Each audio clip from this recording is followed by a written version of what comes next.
આવા દ્રશ્યો સામે નથી આવ્યા। આવા દ્રશ્યો વાવ થરાદમાં પણ સામે આવ્યા છે, જ્યાં દિયોદરમાં પેટ્રોલ ડીઝલની અછત હોવાનું સામે આવ્યું।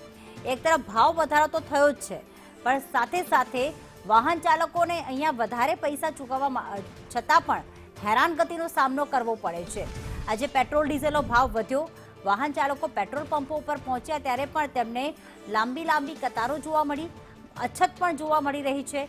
સવારથી લોકો પંપ પર ભેગા થયા છે, જ્યારે ખેડૂતો ભાવ વધારા સામે રોષ પણ વ્યક્ત કરી રહ્યા છે।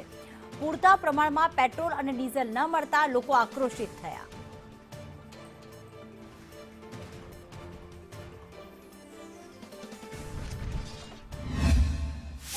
પેટ્રોલ ડીઝલનો ભાવ વધી ગયો છે અને અહીંયા લોકો 200 રૂપિયાનું ખાલી પેટ્રોલ આપે છે। અમારે ઇમરજન્સી ક્યાંક જવું હોય તો કેવી રીતે જવાનું યાર? અને બહુ તકલીફ છે। સરકારને એટલી જ વિનંતી છે કે વહેલી તકે પેટ્રોલમાં સુવિધા કરાવી અને બધા લોકોને પેટ્રોલ પૂરતું મળી રહે, એના માટે અમારી અપીલ છે। હું ડીઝલ લેવા અહીં રિલાયન્સ પંપે આવ્યો છું। એ લોકો એવું કહે છે તમે ટ્રેક્ટર તમારું સાધન લઈને આવો।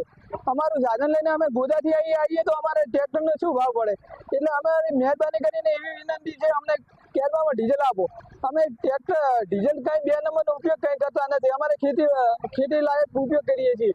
એટલે મહેરબાની કરીને અમે પેટ્રોલ પંપને વાળાને કહીએ છીએ, અમને ખેડૂતોને કારબામાં ડીઝલ આપવા વિનંતી કરીએ છીએ। ડીઝલ અને પેટ્રોલ અમને ઓછું મળે છે, તો અમારે ખેડૂત છે અને અમારે હાલ ખેડૂત ને જરૂર છે ડીઝલ પેટ્રોલની। ડીઝલ ઓછું મળે છે, કલાક લાઈનમાં ઉભા હતા, તો ખેડૂતને અમારી સરકારની વિનંતી છે કે ડીઝલ અમને તાત્કાલિક ડીઝલ ને પેટ્રોલ મળવું જોઈએ।